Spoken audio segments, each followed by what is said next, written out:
Okay, welcome everybody to this webinar that Social Farms and Gardens is providing for you on land and planning issues. We are just going to wait a couple of minutes for a few more people to sign in, and we'll get going.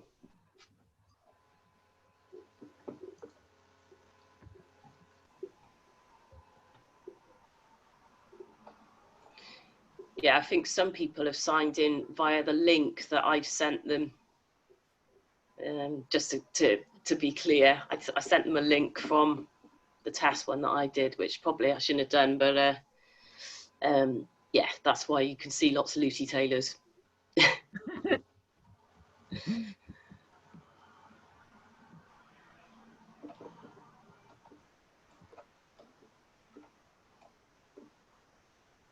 Okay, well, I'm going to just go through a little bit of housekeeping before we make a start. So yeah, before I introduce the speakers, I'd like to run through a few housekeeping points. All attendees are muted with video off, so we can't hear you. Please use the Q&A function to submit questions during the webinar or let us know if you're having any technical issues. All questions will be saved for the end of the webinar, and we'll do our best to answer them at that point. Please though, do raise your hand if you don't understand something or you require further clarification, and my colleagues Amy and Diane, who are here supporting me today, will alert me to the fact that you need some clarification, and I'll unmute you then so you can ask a quick question for clarification purposes only. There is a text chat function as well as the Q&A function that you can use to sort of share information or speak to other attendees. If you want to introduce yourself, for instance, or share resources, please do that by the chat function, and my colleague Amy will be monitoring that. We are recording the webinar, and I'll put it on our website after the session. Please do encourage your friends and colleagues to visit the webinar. It will be up and available for everybody to see free of charge. And finally, if you do leave the webinar accidentally or unintentionally, you will be able to rejoin us using the same link. So just to introduce the speakers here today, you've got myself, Lucy Taylor. Given a bit of background, with a Masters in Town Planning, I became chartered in 2001, and I've worked for 4 local authorities in England and Wales. Most recently, which does seem quite a long time ago, between 2006 and 2013, I worked for Newport City Council in their planning policy team.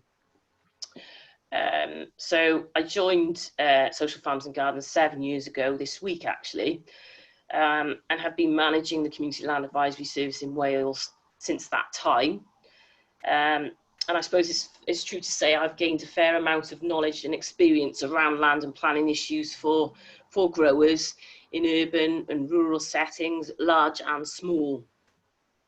My work involves helping groups and social enterprises access land and gain all the necessary permissions.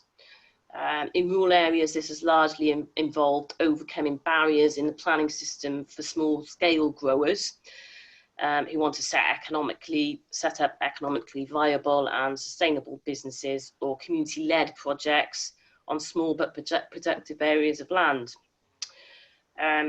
Just wanted to add that I have been canvassing Welsh Government Planning Division for a number of years to provide more supportive guidance to local authority planners that highlights the value and contribution of small-scale growing. And I would ideally like to see permitted development rights for farmers operating on farms under 12 acres, sorry, can build new buildings without planning permission. So at the moment, small scale farmers can't do that unless they apply for full planning application. But if they're over 5 hectares or 12 acres, they don't need to apply for full planning permission, which I just think is not very fair and not very current. So I'm also very pleased to say that we have with us today Rebecca Lawton, providing her insight today also. Rebecca has been combining practical work as an organic grower and farmer with research, campaigning and planning support for the last 20 years. She has a master's in sustainable agriculture and has completed a permacultural design course.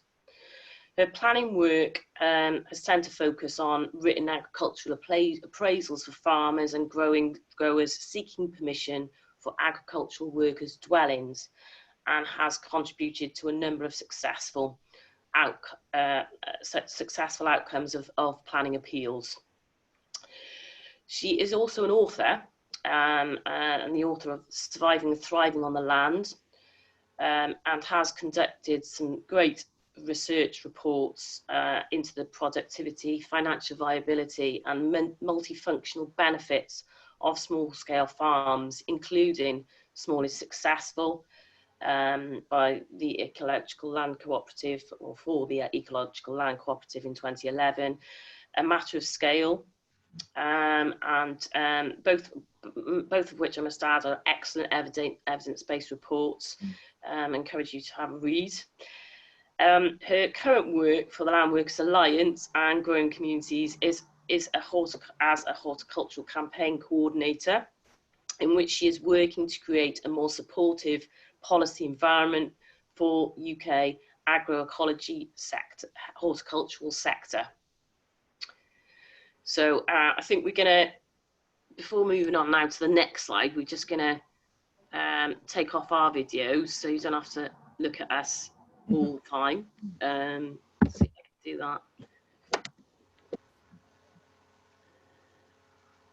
Yeah, I don't think it's allowed. Well, it is allowing me to do it. Yeah. Yeah. So just moving on to, I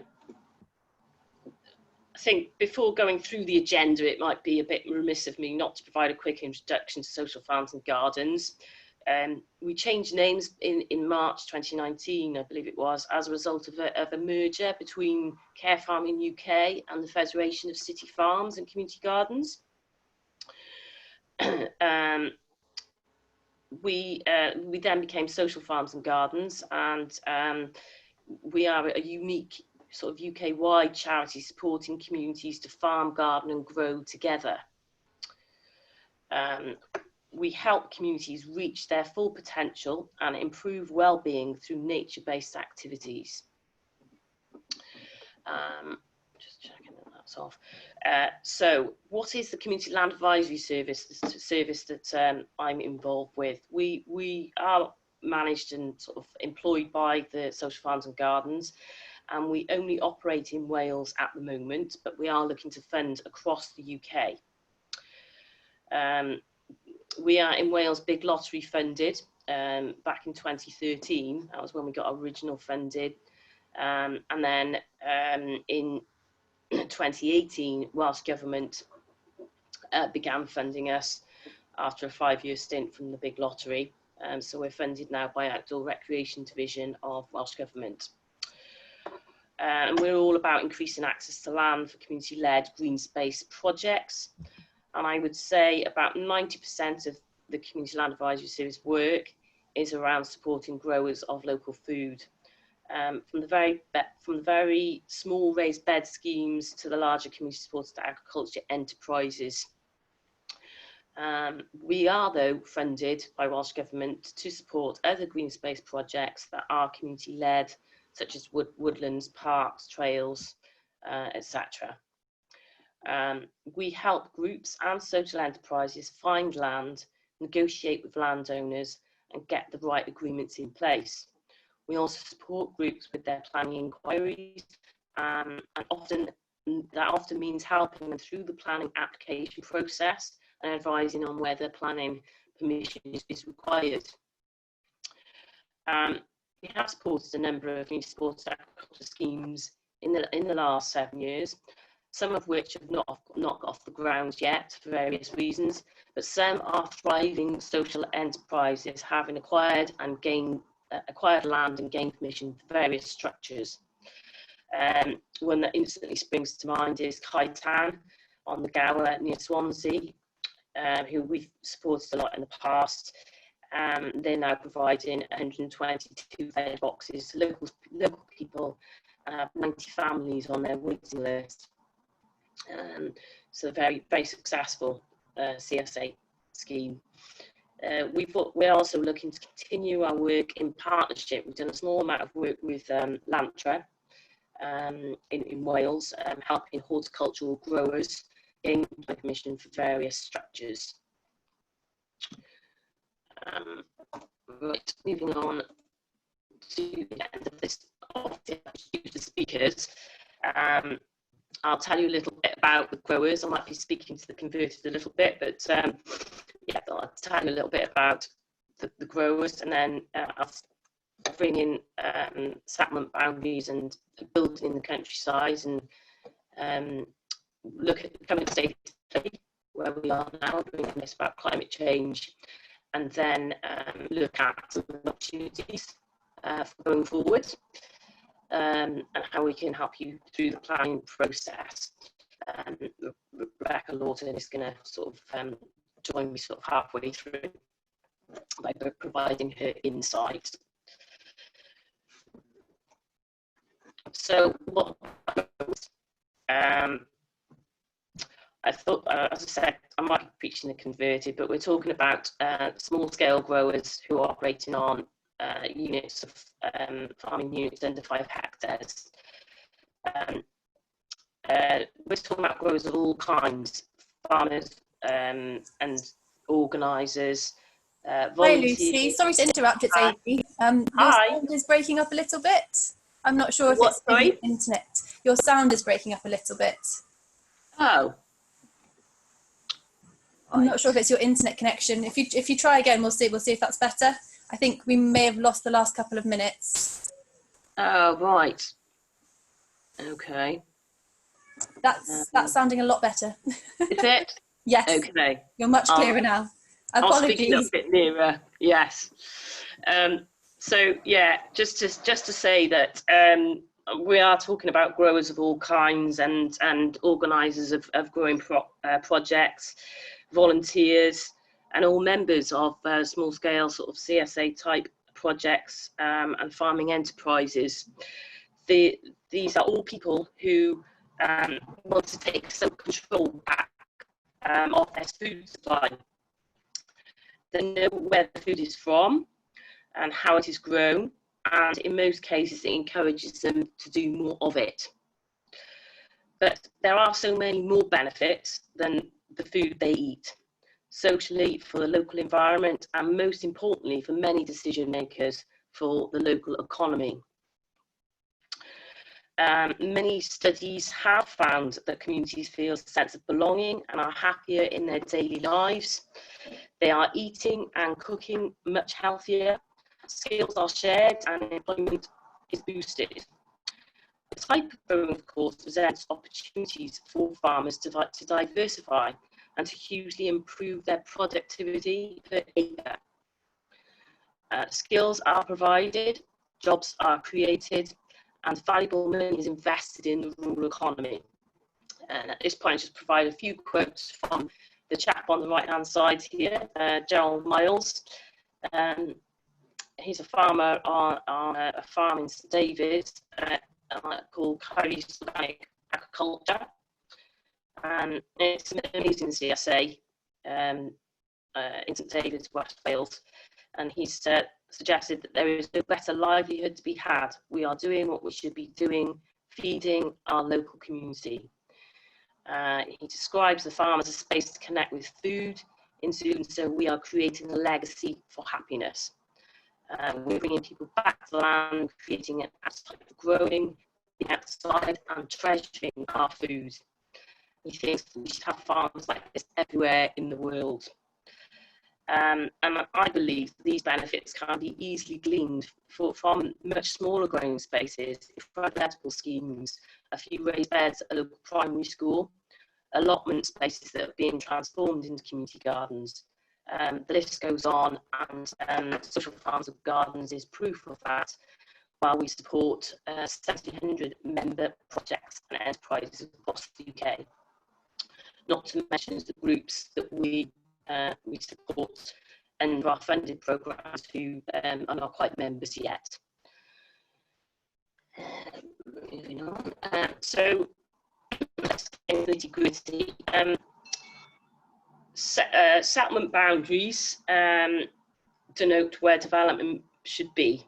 So there is largely a presumption in favour of sustainable development within settlement boundaries across the UK. So within the limits of cities, towns and villages, as defined in our local plans and local development in Wales, it's again new buildings within settlement boundaries. Though, within the countryside, outside towns and villages, there is an overriding presumption against development unless sustainable existing farms and businesses, or it is sustainable rural tourism and well related to existing towns and villages and within certain criteria. And this has always been the case ever since the first true Town and Country Planning Act in 1947. The extract on the right is showing the settlement boundaries of St Agnes and Cornwall. It demonstrates the presumption in favour of development where all development is concentrated in the town, and then beyond the settlement line there is a clear demarcation of where town meets countryside and where most development is precluded. So this is why so much of our country in the UK is green. This has been a very successful policy since 1947, and the reason why our countryside is not covered in buildings and concrete. So we are talking about a strict control of development.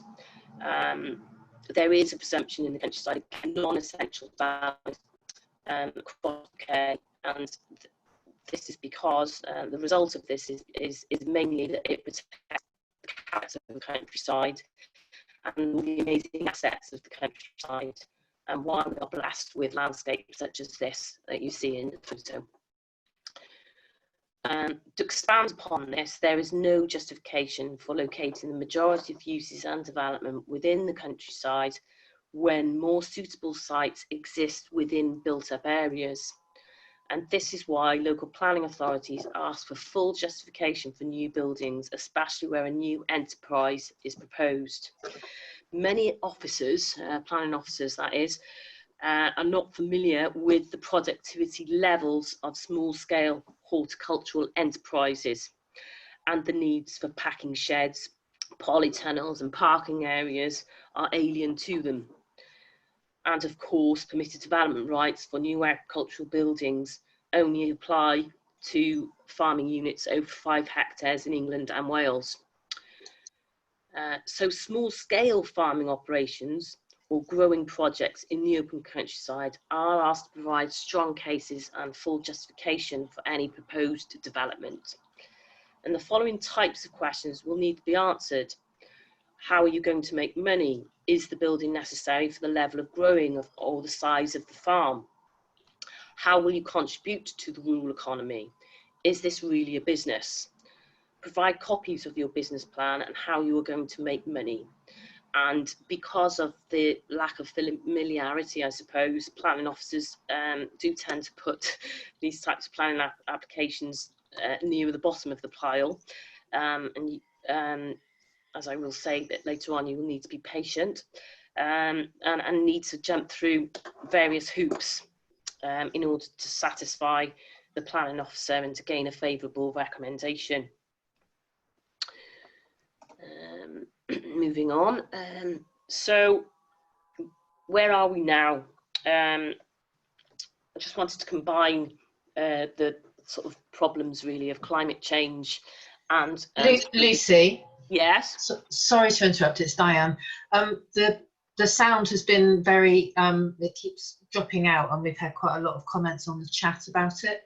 I have said that we might be able to share your script afterwards because people are missing quite a lot of the detail. Oh dear, yes. The next time it happens, I'll let you know, and maybe you can see whether it's you've been too close to the microphone or whether it is just something outside our control. Okay? Yeah, okay. Thank you. All right. Yes, so sorry about the sound quality. We will do our best to make sure that you receive the script, and just to sort of combine COVID-19 and the climate change crisis, there is a need to respond urgently to the climate emergency, and 280 authorities across the UK have recognised this.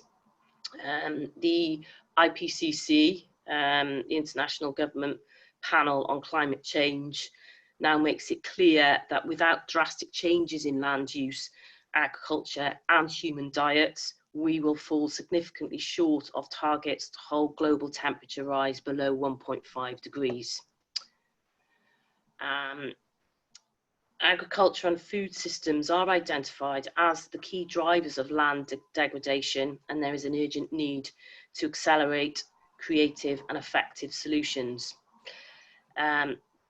This Beacons of Hope report that's on the right hand side, the front page of it, is a report by the Global Alliance of Future Food and highlights food growing scenarios and solutions, providing a useful case study approach. But let's look at COVID-19. Where are we with it in terms of food growing? There has been a massive surge in demand for local food supplies. The true value of food has been realised, and there is a serious want to meet our own demands. A huge rise in grow your own and awareness of our need to be resilient. But there is a lag in planning policy and legislation. Guidance from UK governments is needed. The climate emergency declared, but a big lag of follow-up through the town and country planning system in the UK. And there's a bias towards economic growth, which is presenting quite a barrier in that respect. We need a costly and accelerated transition, in my opinion, and a multi-level government approach, and a change in habitual behaviours across different levels of government, and moving towards widespread support for local food supply proposals. And there has never been a better time to bring about change and wipe the slate clean. We have found new ways to live. We have travelled less, as has our food. Green space has never been so important, and people really are valuing where we live and the fruits of what is around us. We do all need to work together. We're keen to be part of the solution. And that does mean collaboration, and a stronger focus on social and environmental conditions. The economy will follow. I believe a good economy is nothing without the well-being of the population, and many now are starting to acknowledge the limitations of GDP as a measure of success. And it is great to see countries like India, for instance, who are developing an ease of living index, which measures quality of life, economic ability and sustainability. But of course, we have a long way to go, and local authority planners will still want growth to justify their contribution to the rural economy and fully justify the need for a new building for a long time yet.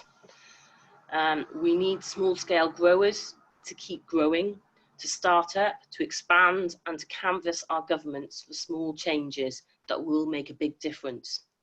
If local authorities see more examples of our successes, that can only be a persuasive argument that will help them make their decisions.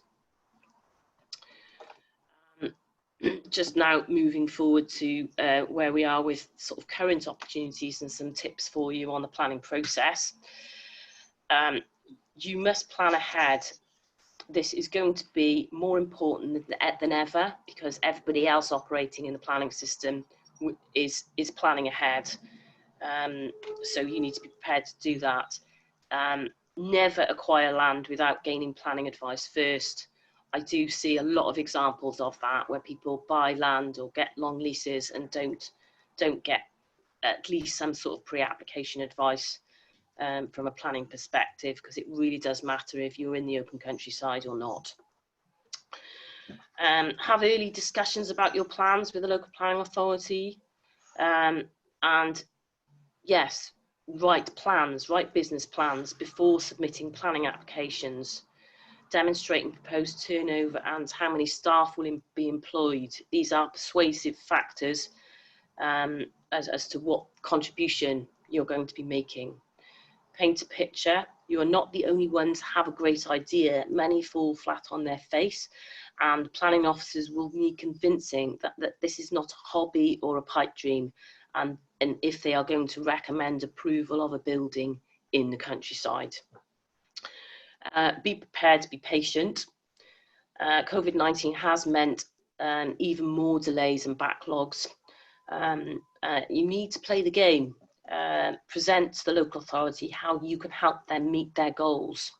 Look at their corporate and development plans. In Wales, we are now encouraging projects and growers to write management plans about how they will help local authorities meet their goals through the Wellbeing of Future Generations Act. Do tell your local ward member about what you want to do. This must not be an afterthought. They like to be the first to know things and can be a source of great support. Local people also need to be informed and asked if they want to be part of things. Rumours and myths are detrimental and cause long delays. Be agile and adapt. If you receive a concern about the size of a building or where it is to be sited, be prepared to adapt your plans. And sometimes it's better to get a small planning permission and show your worth than maybe apply for a larger planning permission further down the line. Be considerate and empathetic. Never get personal. Often this is why to employ some sort of consultant to apply the correct policy and to say the right things at the right times. Fully justify and explain why you need the proposed buildings. I have seen growers write lengthy justifications for small compost toilets. This does happen and is needed. And also be clear why a certain building can't be located in the local town. Why does it need to be on site? Why does your project or enterprise need to be where it is? And going forward more strategically, finally, guidance is going to be important. Perhaps a letter from National Government Chief Planning Officers would carry weight. Let's canvass government on the small things that can be done, as policy is now going to be delayed even more. So unfortunately, the lag is going to be longer. But we do need to encourage a sustainable economic recovery and one that embraces local food supply chains in all its forms. Right, I'm just going to hand over to Rebecca Lawton now, who's going to provide her perspective. And then at the end, after this, we'll take some questions. Okay, thank you, Lucy. That was really, really interesting. And so, hello, I'm Rebecca, and I wear various hats at different times. And so I'm going to wear 3 of them during this webinar. That of a grower, farmer and rural resident, that of someone who does agricultural appraisals and supports growers at planning appeals, and then finally, if there's time, so I'll be talking about the horticulture campaign and political advocacy we do and how that relates to planning. So next slide, please, Lucy. So yes, as a grower and a farmer, when you're trying to get planning permission, I think you have to really understand how little planners understand about the difference between small scale organic horticulture, community horticulture and industrial farming. Most planners just see the whole lot as farming, and if they see a small scale farm they just think, well, that's not really proper farming, it's a hobby farm or an allotment, and often they just don't see anything in between. So it's actually really important to point out that what you're doing is actually something that has economic value as well as resilience value, in terms of sometimes providing quite significant amounts of food. Even some quite humble community gardens, I'm sure you know better than I do, can actually mean the difference between people having food on the table and not having food on the table. So really spelling out to planners the value of small scale and organic horticulture. And there are various points I've put down on the slide, although they're certainly not exhaustive. Diversity is one big difference, and as I'm sure you're all aware, diversity in its many forms, crop diversity, biodiversity, enterprise diversity, all add up to making really resilient businesses. And I think that the penny is beginning to drop even in much larger scale agriculture, that diversity actually is important. But this is an area where us small and medium scale businesses and community enterprises have actually led the way. Secondly, we are on the whole pretty low carbon because we tend to use hand tools rather than machinery, and if we do use machinery it's in quite a low level way. We're selling our food locally rather than sending it miles, and often people are cycling or walking to collect their veg share or work in the community garden. Yes, I've already really made the point about the fact that community gardens provide fresh, healthy local food as opposed to commodity crops which are being sold on national or international markets.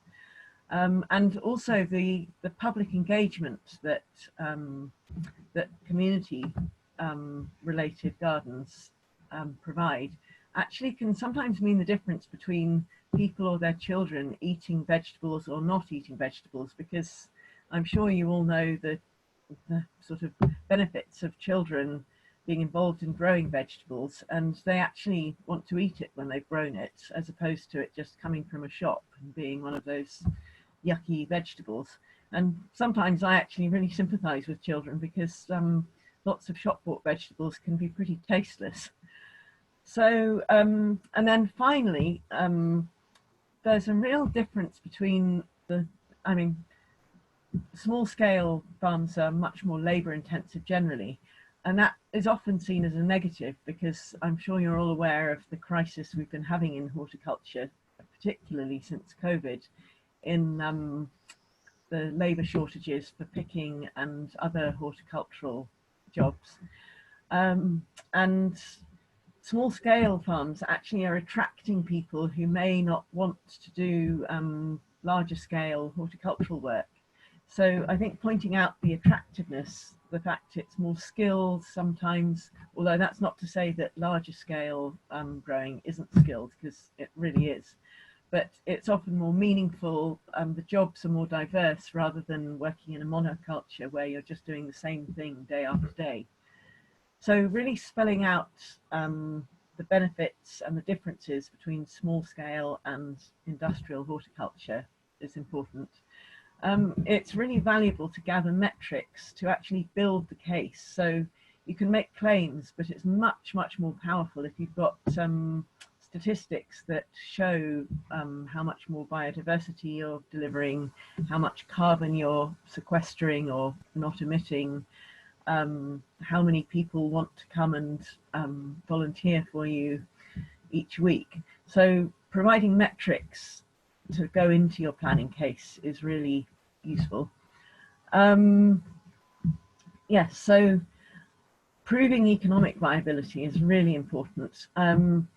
when I was doing some work for the Ecological Land Cooperative a few years ago, and they were trying to get planning permission for their first site, the local authority, when they were talking about having 3 7-acre small holdings, the local authority was saying, well, there are lots of farms that are 150 acres in Devon, and they're not managing to make any money. How on earth do you think that 3 7-acre small holdings are going to make any money? And this is another thing that planning officers just simply don't understand sometimes, is that small-scale horticulture can be incredibly productive and actually quite economically viable compared to a traditional mixed farm. So that's really worth pointing out, and gathering the business plans of other businesses as well as your own to just make that point. Being really knowledgeable about the fact that actually a lot of these businesses are viable is important. And then finally, I realise actually I've probably almost done my whole bit on this. I will just quickly say, consider and make the point, what would be lost if this planning permission was not granted? If you add up all the things that the community would lose and the local economy would lose and the environment would lose if the project is never started or has to fold because it doesn't get the packing shed or the compost loo or the classroom it has. Making that point, I think, is also quite powerful. You want to be asking the planners, can society afford not to have this project? So next slide. I'm aware I need to rattle through them a little more. It's okay. Looking at it from the planner's perspective again, the planner's main aim is to try and prevent abuse of the system. Unfortunately, there are a lot of people who recognise that if you get development permission on a piece of agricultural land, it dramatically raises its value. And so there are people who sort of pretend that they're doing one thing, but then once they've got the planning permission, they stop the business. This is typically when you're trying to get housing permission, but I think probably in all cases of development. And even if people aren't trying to sort of speculate on the land, they might simply be wanting to live on the land, but not really run a business. So you've really got to buck the trend, and the planners consider everyone is guilty of trying it on until they're proven innocent. And so you as a project have to prove your innocence, that you are a genuine project that is going to deliver all the benefits that you say you're going to deliver. It's really, really important to build local support. I can't overemphasize how much objection letters and support letters matter in planning applications, and being quite proactive in preventing local people coming up with letters with reasons for objection is really important. If you've got lots of letters of support and no objection letters, or just a few objection letters, your case will be just so much stronger. So be respectful of local concerns.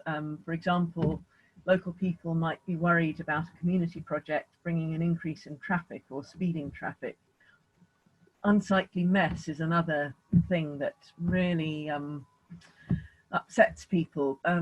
Unfortunately, whilst I see even allotments as being really beautiful, and I always love looking at them when I'm in a train, lots of people see allotments as an unsightly mess.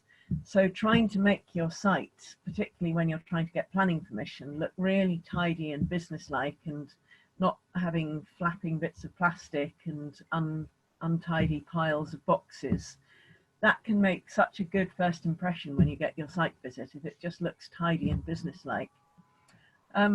Really try and communicate about the project. You can have a perception that you're a community project, therefore everyone knows about you, but maybe it's only the community, maybe the members of the CSA or the people who come and visit your your particular project who know about you, whereas other people just don't know about you. So really building trust by having open days, putting articles in parish magazines and newsletters, and just avoiding the chance for any suspicion or rumours to build up. And then more actively contributing to wider community life if you can. I realise that probably most people are very, very stretched for time, but simply doing things like offering veg boxes for local raffles, or inviting the occasional community group like a Women's Institute to visit can be really good in building trust and building future support for planning applications. Yes, really get to understand the planning process and the issues, because the more you understand it, the more the sort of big ogre of fear around planning will disappear. Familiarity really does breed confidence, and the more you know about the planning process, the better. There's actually a great book called Rural Planning Handbook, which Chapter 7 in England produces. It used to be the planning DIY briefings, but it's now been turned into a book, and that really goes through all the different elements of the planning system. And although it's different in England to Wales, it still is, there are still quite a lot of things that are appropriate and transfer over to Wales. And then the final thing on this I'd like to say is planning appeals really aren't so bad. If you get turned down for planning permission when you first apply, you've got 3 options. Well, in England you've got 3 options. You can go for a public inquiry, hearing, or a written appeal. And the most of the planning appeals I've done have actually been public inquiries, which are almost like a courtroom situation where you have the counsel on one side with their barrister, and you have the appellant on the other side with their advocate or barrister, and then their witnesses and so forth. And it sounds utterly terrifying, but actually when you really believe in something, I've certainly found, speaking as an agricultural witness, if you've prepared well ahead and you've submitted all the written documentation, you just know what you're doing and you know the arguments and you believe in it so much that the right words just come out of your mouth. So don't be afraid if you have to go to appeal, because also the planning inspectors often seem to be a lot more reasonable than local planning officers. Is the time for me to go on to the final slide? Yeah, yeah. Okay. Next slide. So yes, just putting my horticultural campaigner hat on. One of the things that we're trying to do in the Landworkers Alliance and Growing Communities horticulture campaign is encourage the development of short supply chains around cities and towns. There's a model called the food zones, which is basically concentric circles around a city, starting with the urban, then going out to the peri-urban, and then going out to the rural hinterland. And we really would like to see that developing much more all over the country, so that people in urban centres can get their food much more locally. And I think there's a real role for the green belt around cities to play in this, because the green belt, the reason for its existence is to protect the land around cities from development, so there isn't urban sprawl into the countryside. But really, the green belt ought to be being used for horticulture and agriculture, which does require a certain amount of development.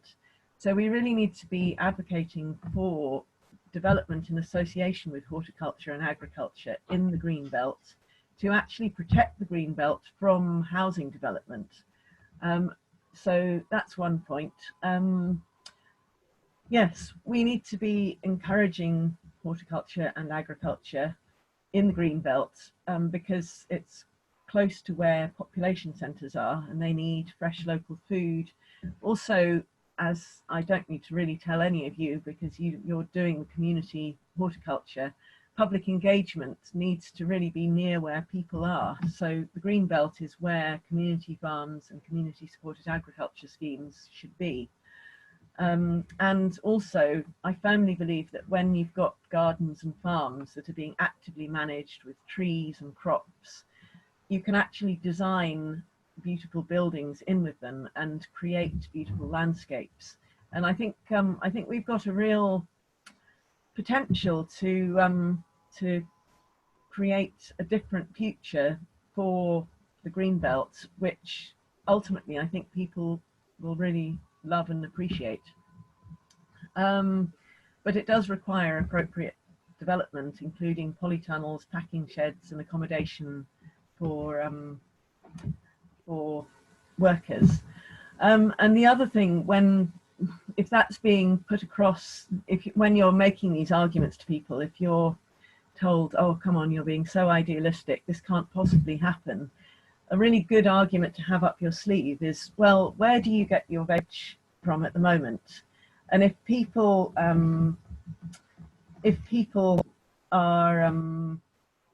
buying their veg from Spain and Italy, then they're actually having a massive impact on the landscape there. I mean, I'm sure you've seen pictures of the polytunnels in southern Spain, which are just hideous, and they're also mining the groundwater there. And we really need to be bringing much more of our horticulture back and having it around our towns, and that is going to mean a change in the landscape, away from so many fields with hedgerows and towards more fields of vegetables, polytunnels, glass houses. But I think that can really be designed and planned in a beautiful way, and we've all got to sort of ignite people with our passion for this way of farming, because if we don't do it, nobody else is going to do it. And it's through engaging with planners and policymakers that we're going to be able to address these problems. So I got rather carried away there, but it's something I feel quite passionate about. So I will hand over to Diane, who I think is going to field the question. Yeah, it's Lucy here. I just say it. Well, I'm going to put my video back on, and I don't know if others want to now as well on the panelist side. Thank you very much, Rebecca. I didn't think you went over the top. I thought it was really good, really interesting. Have we got any questions, Diane? There's a couple. I think they're coming in now. The first one was a comment really about, I think it was on something you said about guidance from the UK government, and somebody said, what about guidance from the Welsh government as a leader and not a laggard? And right. I think Rebecca's replied to that in the chat, saying we often are quite envious of in England of the Welsh government's initiatives. I don't know if anybody say more. It's still very difficult to get planning permission in Wales. Having sort of compared the policies for this webinar and previously, I would say that some of the policy in England is more supportive for things that are business orientated and add to the rural economy than in Wales actually.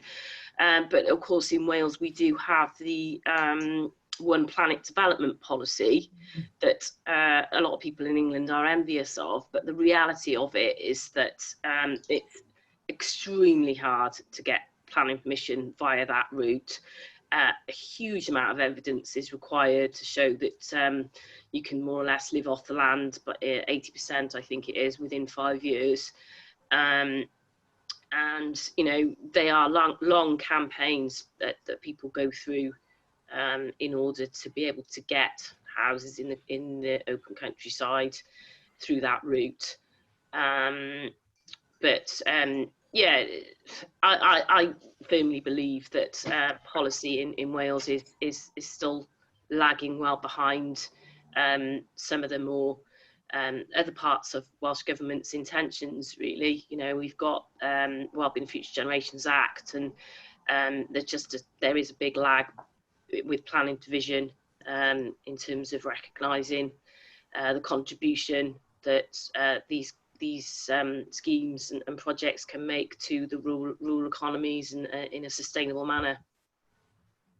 I think somebody's just made that point about the Wellbeing of Future Generations Act being used to argue the case.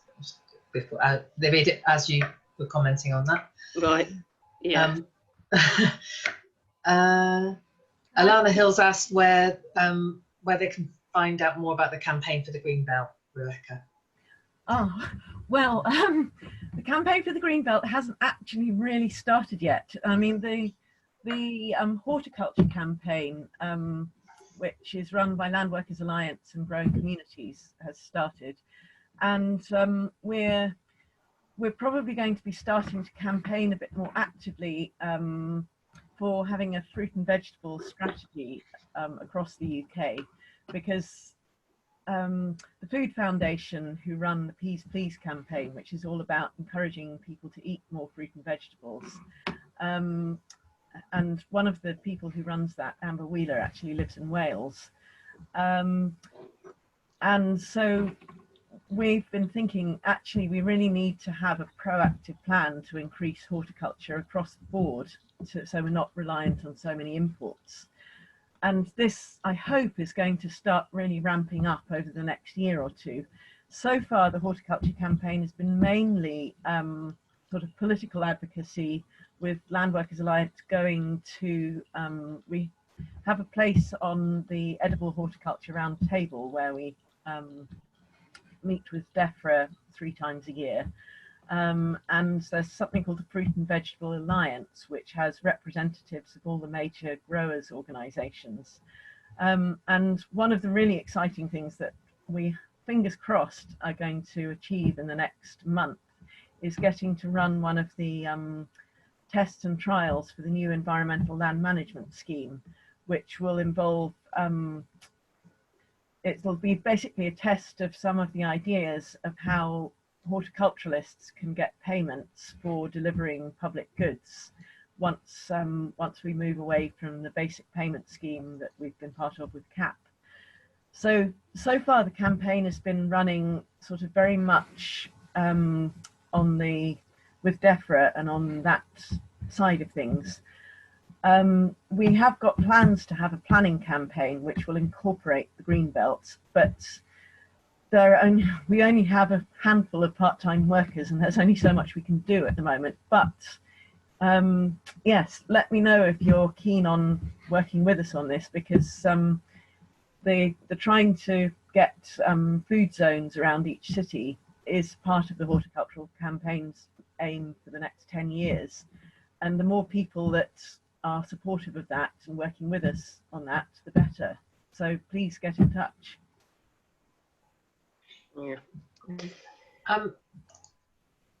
I've typed an answer to a question, so I don't know whether everybody can see that, but somebody was saying, was there a community we can join so we share resources such as a Facebook group? And I've said that Lucy's going to be sharing a final slide in a minute, but details of the Social Farms and Gardens Facebook group, which we've recently rekindled, and which is hosting some great interactions and conversations. So that's coming up. And then another person has said, Alana Hill again, I think groups on Facebook for things such as tiny houses are very good places for support for planning, etc. She thinks that something like that for the Greenbelt, changing landscapes, would be quite uplifting. Some food for thought. And Alana, there's a new policy thing, that's what I would type, coming up called Restart Regenerative Settlement. It's being developed by one of the planning people from One Planet Development in Bristol. Are you aware of that? I'm not aware of that, no, so I'll write that down. Restart Regen. Yeah. I think that all the questions are saved, and somebody else is mentioning the Food and Farming and Countryside Commission and their work. Yeah. And they shared a link. Yeah, I'm aware of their work. They're actually doing some really quite good recent stuff as well in terms of trying to combine everything that's out there. So yeah, I encourage people to have a look at their website. They've got a Wales sort of branch as well, that we've been, Social Farms and Gardens has been involved in. So yeah, they're really good. I just wanted to make a comment in response to Jennifer about her comment about landowners being able to convert barns into housing. That's Category Q permissions, which certainly are the case in England. I don't know if they're the case in Wales too, No. Lucy, but I mean it's absolutely iniquitous that that a farmer who has a barn can just convert it into luxury housing. And I helped one grower actually who'd got permission for a barn a few years ago and who was struggling to get planning permission for an agricultural worker's dwelling. And I mean, he's had to go to appeal 3 times. It's been a long, complicated case. But at one point he just said, well, I could actually technically just turn my barn into a house. And it just seems so crazy that there are these sort of parallel things going on. And I mean, really, we need to be having a protection of farm buildings for farming and allowing people where they need a house in relation to their business, being allowed to build that. So yes, I completely agree. And it is absolutely amazing and quite outrageous, Jennifer. It's one of the things when we start our planning campaign, we're actually going to be campaigning about.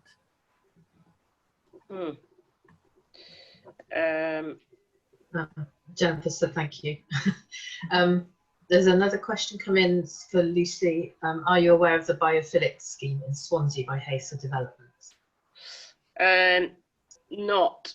No, I'm not aware of that. I'm aware of some of the stuff that's happening down in the Gower, but yeah, I'm not aware of that particular scheme. No.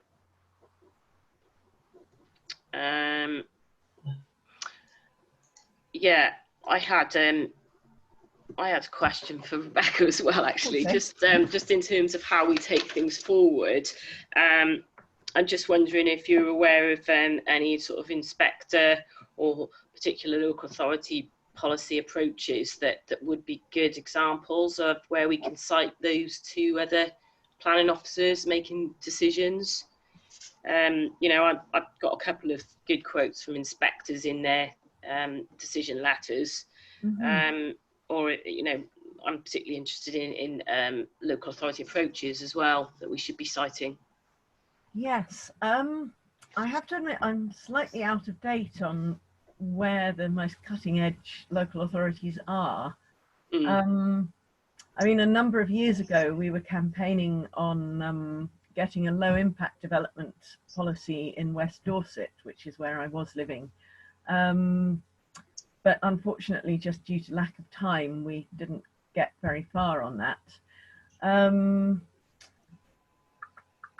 Yeah, well, it's something that we can maybe think about. It's something that there are just so many different avenues we could be focusing on, and it's sometimes quite hard to know what to focus on. And because of Brexit in Land Workers Alliance, we've just really been going all out for getting the new environmental land management, or ELM scheme, so that it applies to horticulture.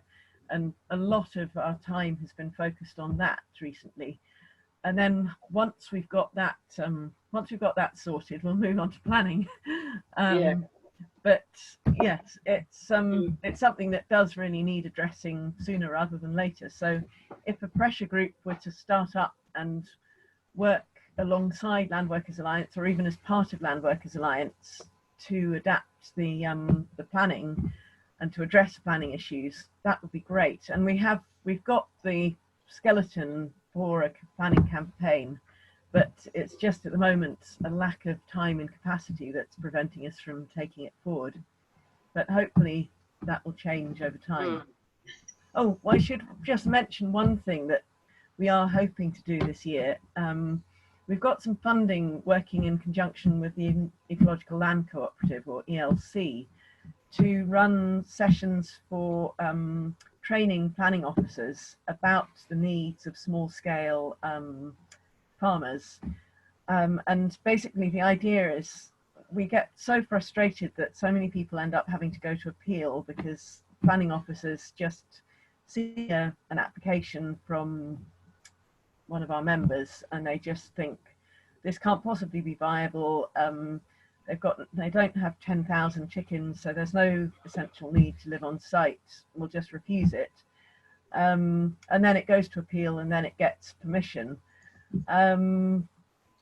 Whereas we just feel that if the planning officers understood the issues better, then they'd make better decisions and they wouldn't assume everyone was trying to speculate. So the idea is with these, it's continuing professional development. So planning officers would get points for their CPD to go to these courses. And then gradually we can change the culture within planning departments so that they make better decisions. So we've got funding to do 6 pilots over the next year. And then hopefully that will be something that we can take forwards as a service that we offer. But yeah, that's just one thing that we're starting with, but there's so much more that we really want to do. Naomi has raised her hand, so I'm going to allow her to talk. We'll go on for a couple more minutes now. Hi, Naomi. If you unmute, I've unmuted you, so you should be able to speak, but I don't know if you're having some problems. No, we can't hear you.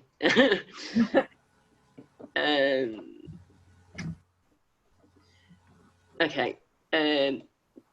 There's just okay. So there's just a couple more things that have come in. So the person that mentioned the biophilic development has posted the details in the answered questions. So people should be able to access that. I might know it's something else. I might be thinking it's something else actually. Somebody else has asked about in the chat. They've said that to Rebecca that mentioning the transition from fields and hedgerows to more vegetable and arable fields. Any thoughts on how to facilitate partnerships between landowners, traditional livestock farmers, and the growing enthusiasm for land-based workers? And they mentioned an organisation in the States that does that kind of thing. Interesting to hear. Yes, I'll be interested to hear about that organisation. If you can put that link up, please, that would be good.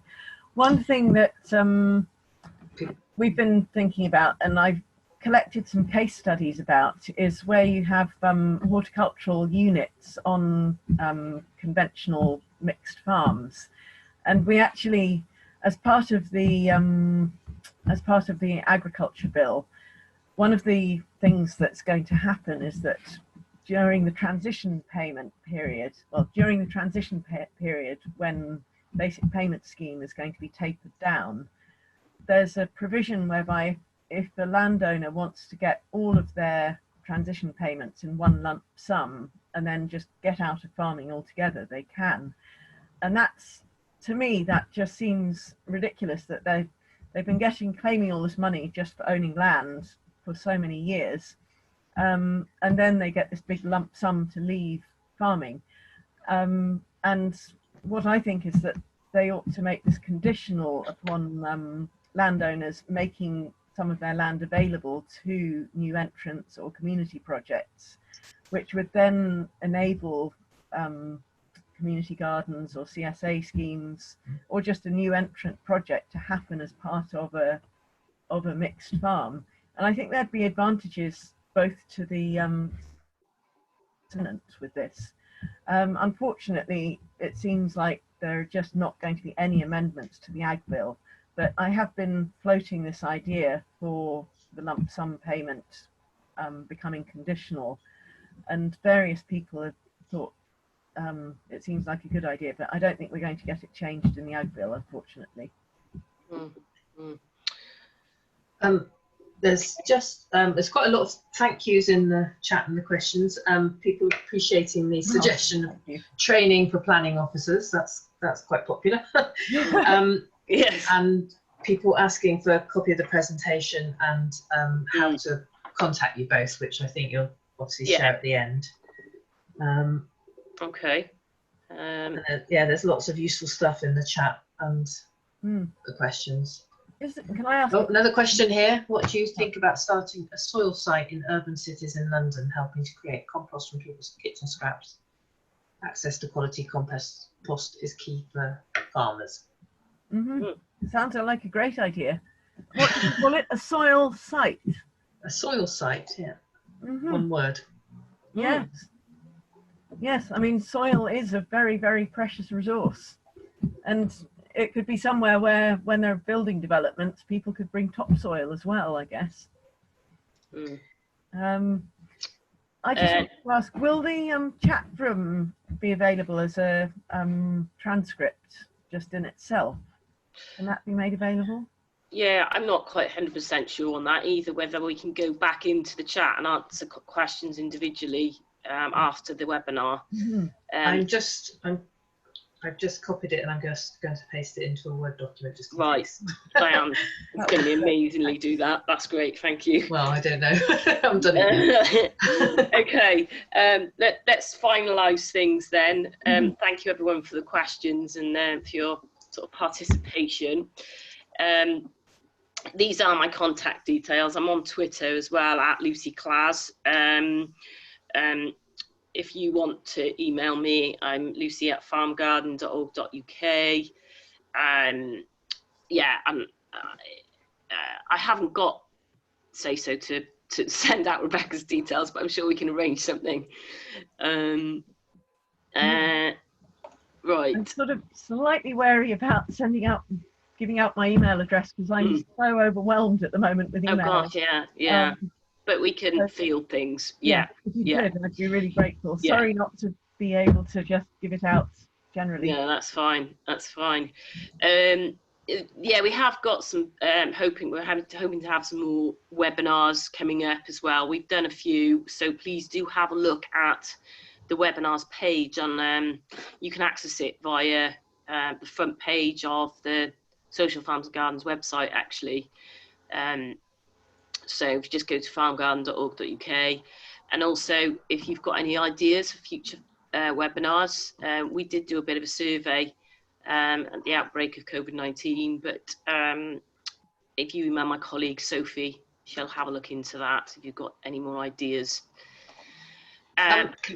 Lucy, can I just say, I think the survey's still open, so if anybody hasn't completed it, what it's asking for is information about how COVID's impacted your organisation, etc. And it's going to be has been really useful so far in informing what we're doing with our work, and it will inform what we do going forward with our lobbying and policy work. So just a little plug for that.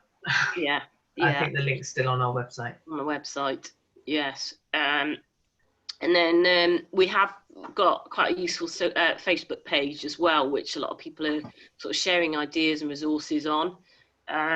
Please do have a look at that. Our Twitter and Social Farms and Gardens Facebook pages are very active, and lots of people are using it as well as a source of conversation. So please do join in that.